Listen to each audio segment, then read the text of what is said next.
श्लोक 5th.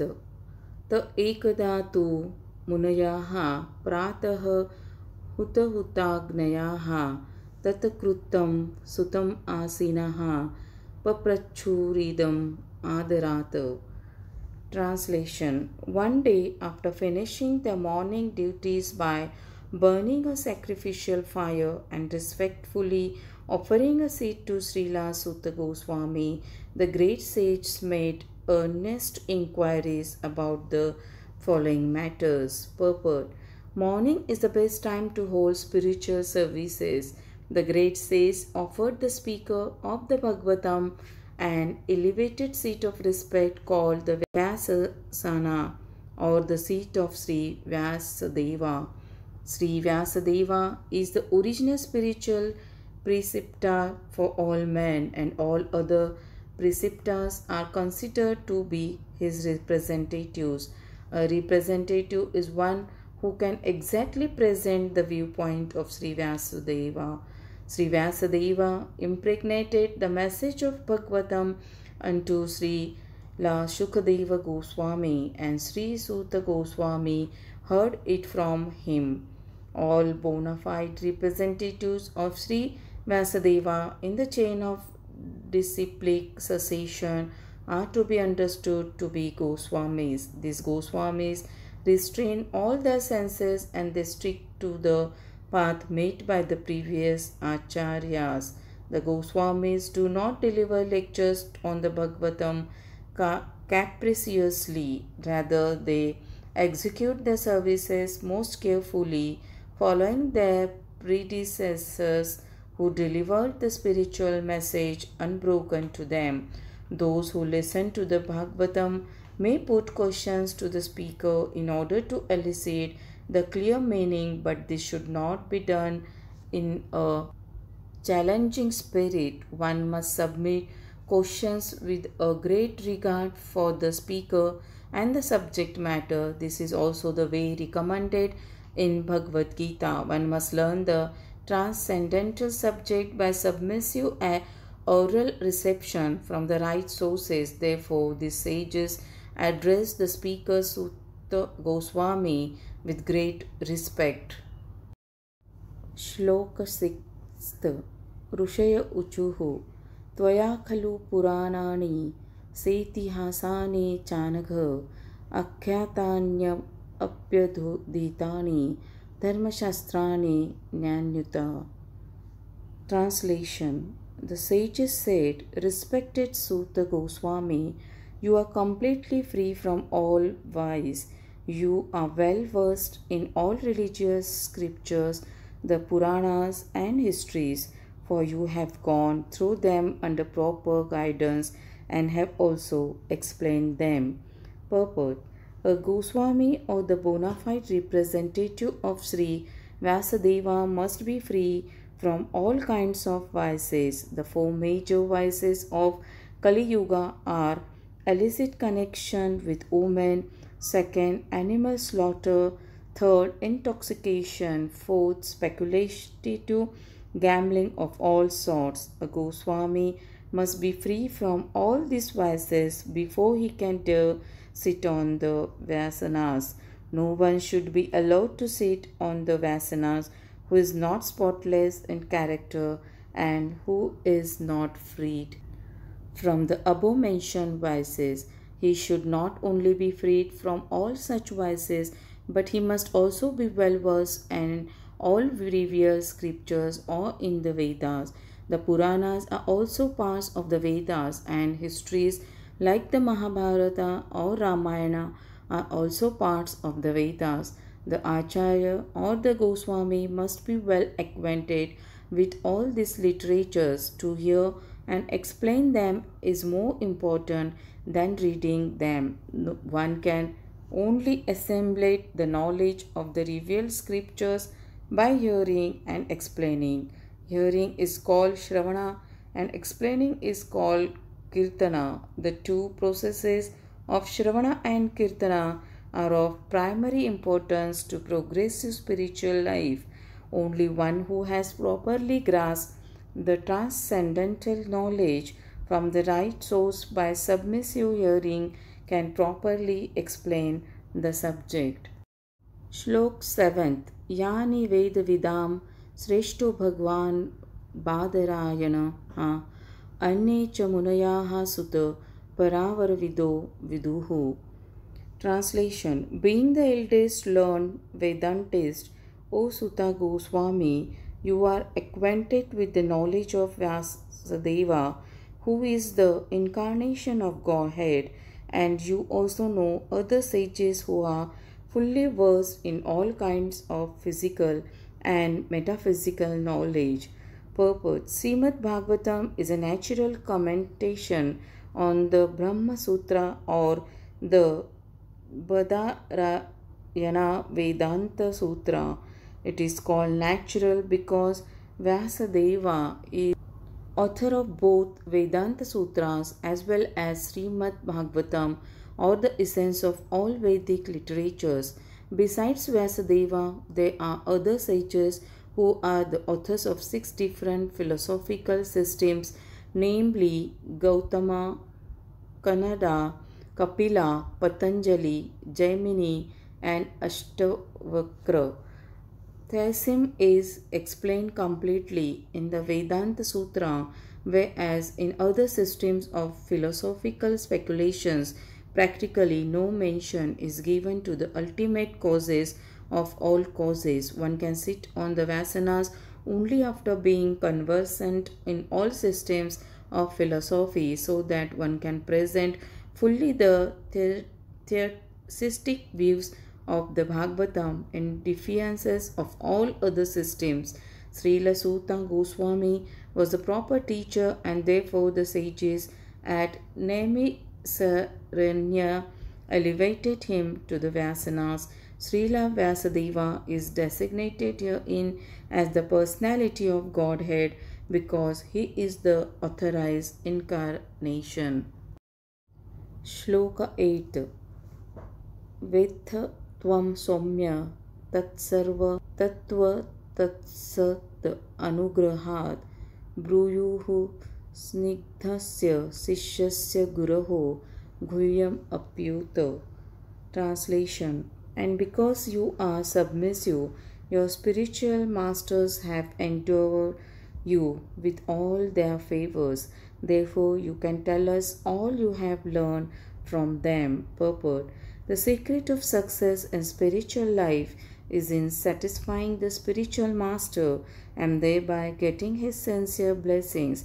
Srila Vishwanatha Chakravarti Thakur has sung in his famous 8 stanzas on the spiritual master as follows.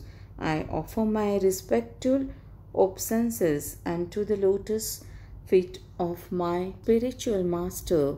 Only by his satisfaction can one please the personality of Godhead, and when he is dissatisfied, there is only havoc on the path of spiritual realization. It is essential, therefore, that a disciple be very much obedient and submissive to the bona fide spiritual master.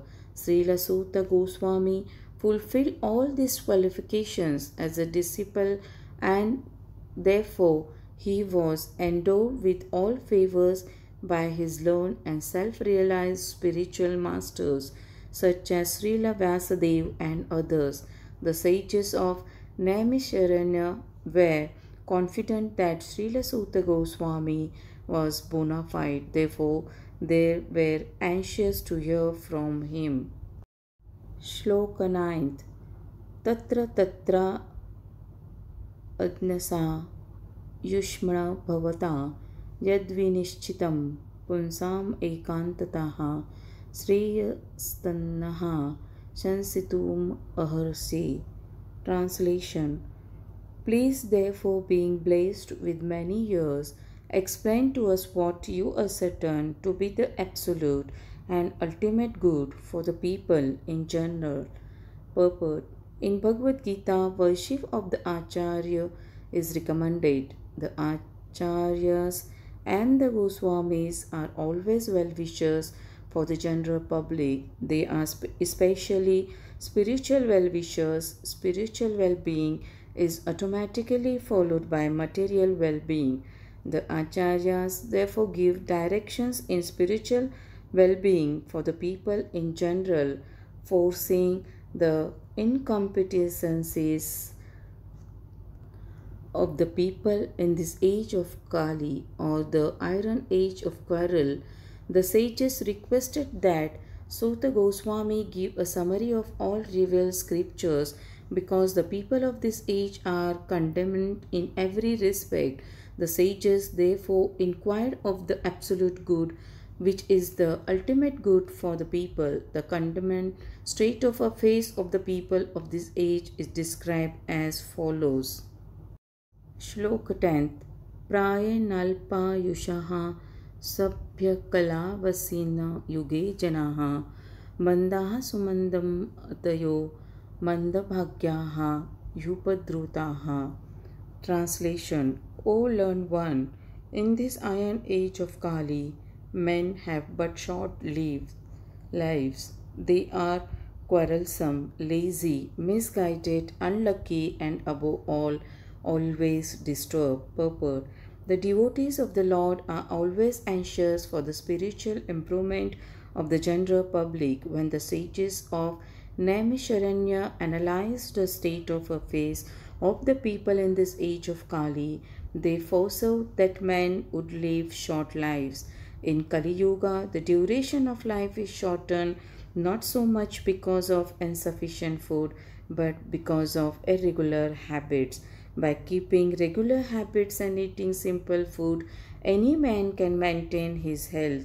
Overeating, over sense gratification, over dependence on another's mercy, and artificial standards of living sap the very vitality of human energy. Therefore, the duration of life is shortened. The people of this age are also very lazy, not only materially, but in the matter of self-realization.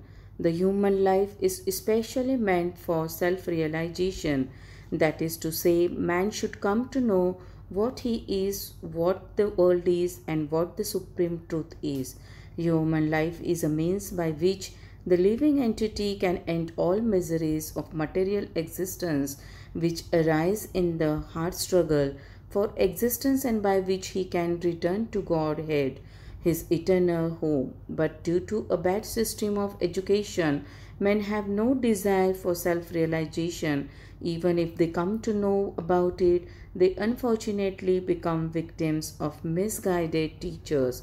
In this age, men are not only victims of different political creeds and parties, but also of many different types of sense gratificatory diversions, namely cinema, sports, gambling, clubs, mundane libraries, bad associations, smoking, drinking, cheating, pilfering, bickerings, and so on.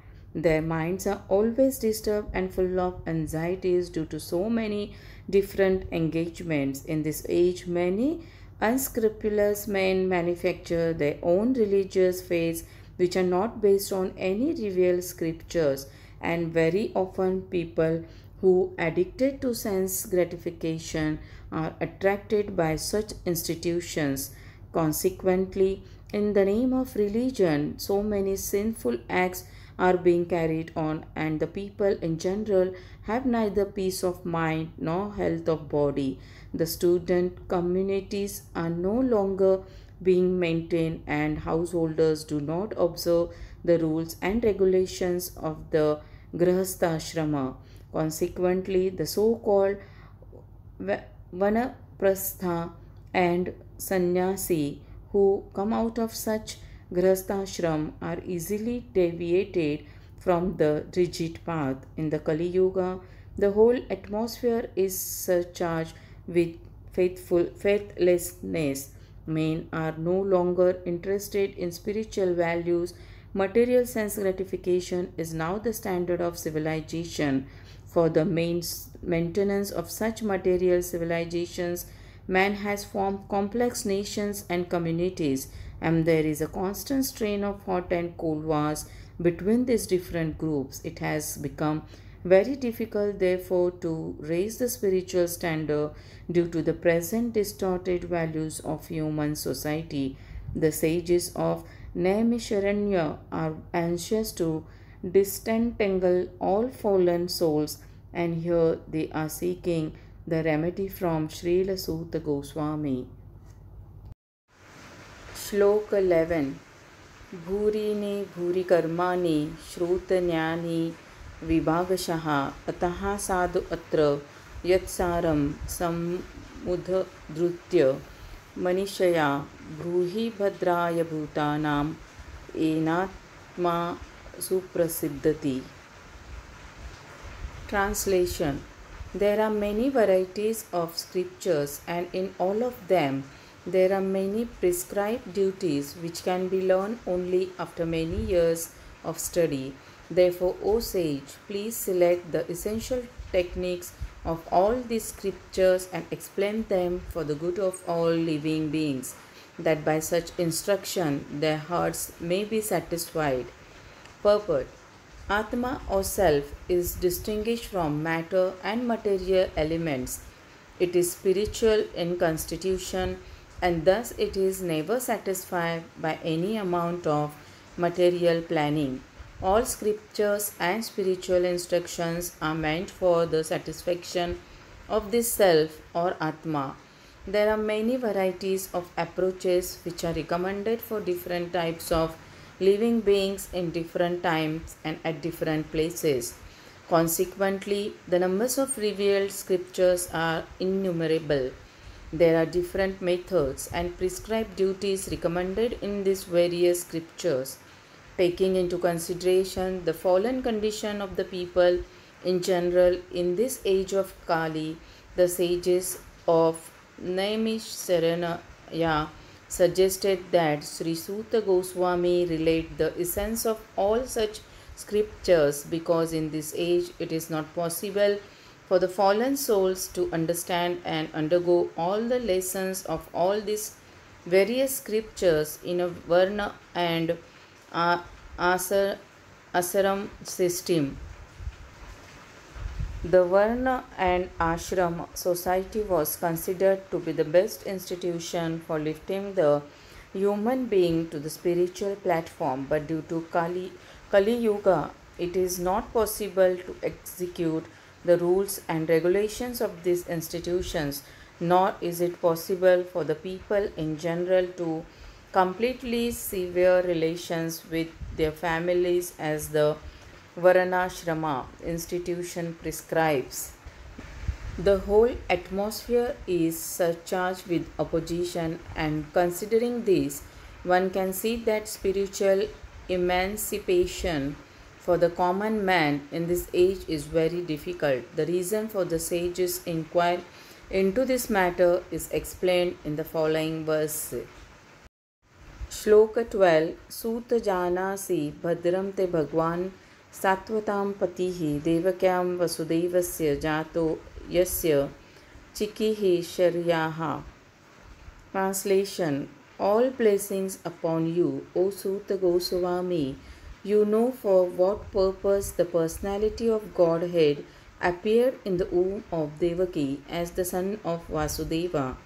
Purport. Bhagwan means the Almighty God, who is the controller of all opulences, power, fame, beauty, knowledge, and renunciation. He is the protector of his pure devotees. Although God is equally disposed to everyone, he is specially inclined to his devotees. Sat means the absolute truth, and persons who are servitors of the absolute truth are called Sattvatas. And the personality of Godhead who protects such pure devotees is known as the protector of the Sattvatas.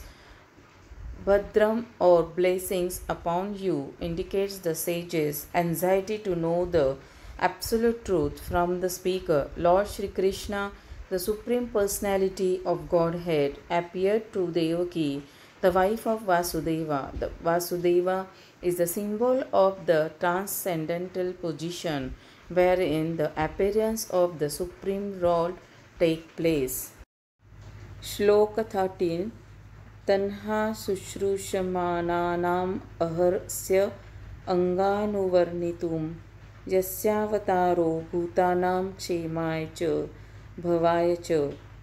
Translation: Enlighten us, O Suta, about the personality of Godhead and his incarnations. We are eager to learn those techniques imparted by previous masters, acharyas, for one is uplifted by hearing them. Purport: The conditions for hearing the transcendental message of the Absolute Truth are set forth herein. The first condition is that the audience must be very sincere and eager to hear, and the speaker must be in the line of disciplic cessation from the recognized acharya. The transcendental message of the Absolute is not understandable by those who are materially absorbed. Under the direction of a bona fide spiritual master, one becomes gradually purified. Therefore, one must be in the chain of disciplic cessation and learn the spiritual art by submissive hearing. In the case of Suta Goswami and the sages of Naimisharanya, all these conditions are fulfilled because Srila Suta Goswami is in the line of Srila Vyasadeva, and the sages of Naimisharanya are all sincere souls who are anxious to learn the truth. Thus, the transcendental topics of Lord Shri Krishna's superhuman activities, his incarnation, his birth, appearance or disappearance, his forms, his names, and so on are all easily understandable because all requirements are fulfilled. Such discourses help all men on the path of spiritual realization.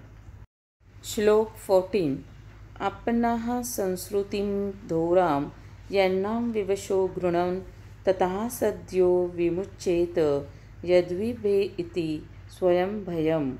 Translation: Living beings who are entangled in the meshes of birth and death can be freed immediately by even unconsciously chanting the holy name of Krishna, which is feared by fear personified.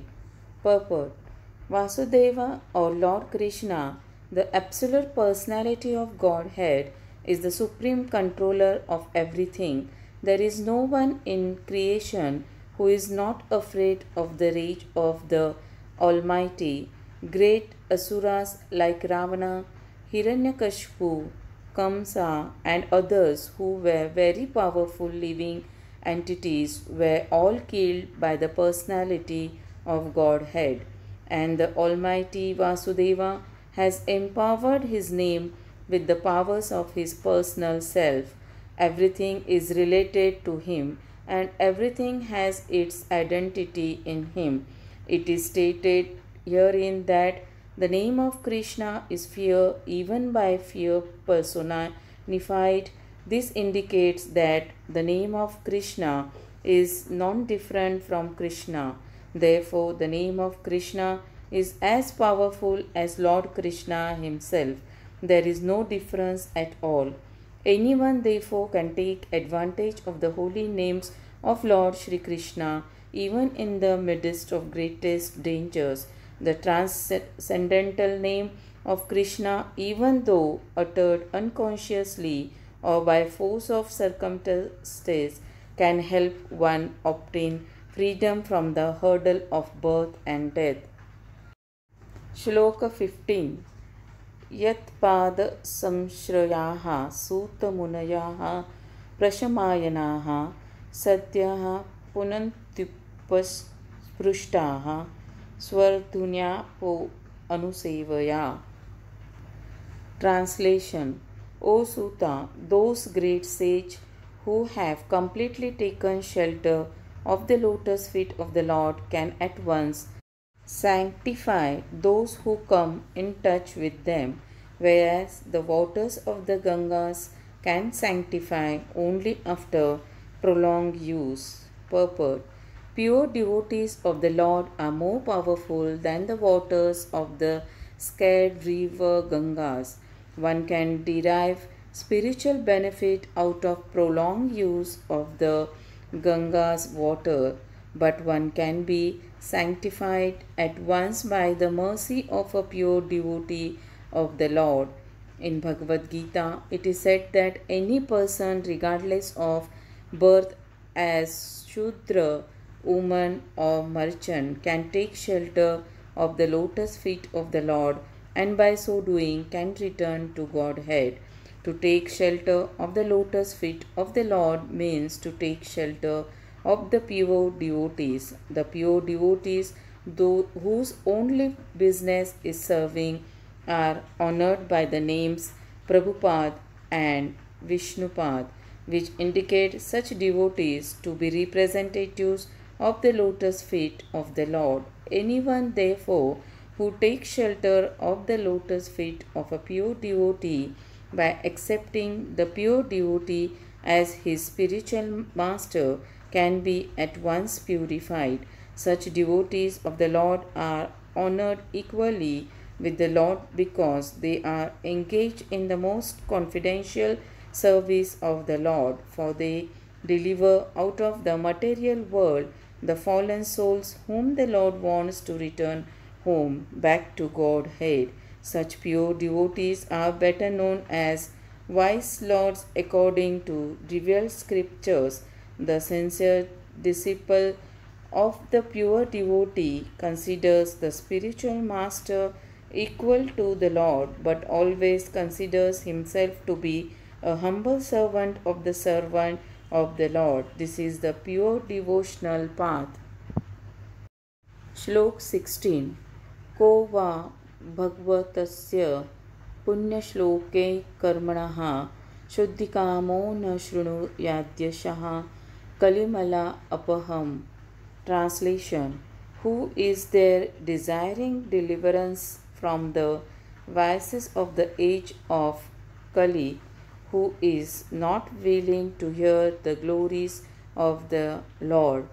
Purport. The age of Kali is the most condemned age due to its quarrelsome features. Kali Yuga is so saturated with vicious habits that there is a great fight at the slightest misunderstanding. Those who are engaged in the pure devotional service of the Lord, who are without any desire for self-aggrandizement and who are freed from the effects of fruitive actions and dry philosophical speculations, are capable of getting out of the estrangements of this complicated age.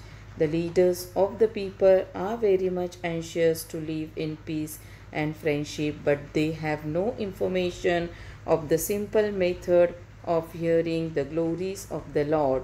On the contrary, such leaders are opposed to the propagation of the glories of the Lord. In other words, the foolish leaders want to completely deny the existence of the Lord. In the name of secular state, such leaders are enacting various plans every year, but by the insurmountable intricacies of the material nature of the Lord, all these plans for progress are being constantly frustrated. They have no eyes to see that their attempts to add peace and friendship are failing. But here is the hint to get over the hurdle. If we want actual peace, we must open the road to understand the Supreme Lord Krishna and glorify Him for His virtuous activities as they are depicted in the pages of the Srimad Bhagavatam. Shlok 17. Tasya karmanyudarani parigitani suribhihi buhi naha shraddhananam Lilya Dadataha Kalaha. Translation. His transcendental acts are magnificent and gracious, and great learned sages like Narad sing of them. Please therefore speak to us who are eager to hear about his adventures which he performs in his various incarnations.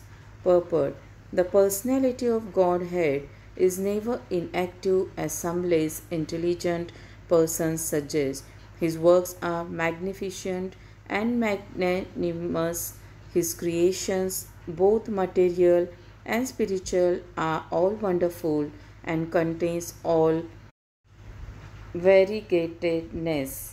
They are described nicely by such liberated souls as Srila Narad, Vyasa, Valmiki, Devala, Asita, Madhav, Sri Chaitanya, Ramanuja, Vishnu Swami, Nimbarka, Sridhara, Vishwanatha, Baladeva, Bhakti Vinod, Siddhanta, Saraswati, and many other learned and self realized souls.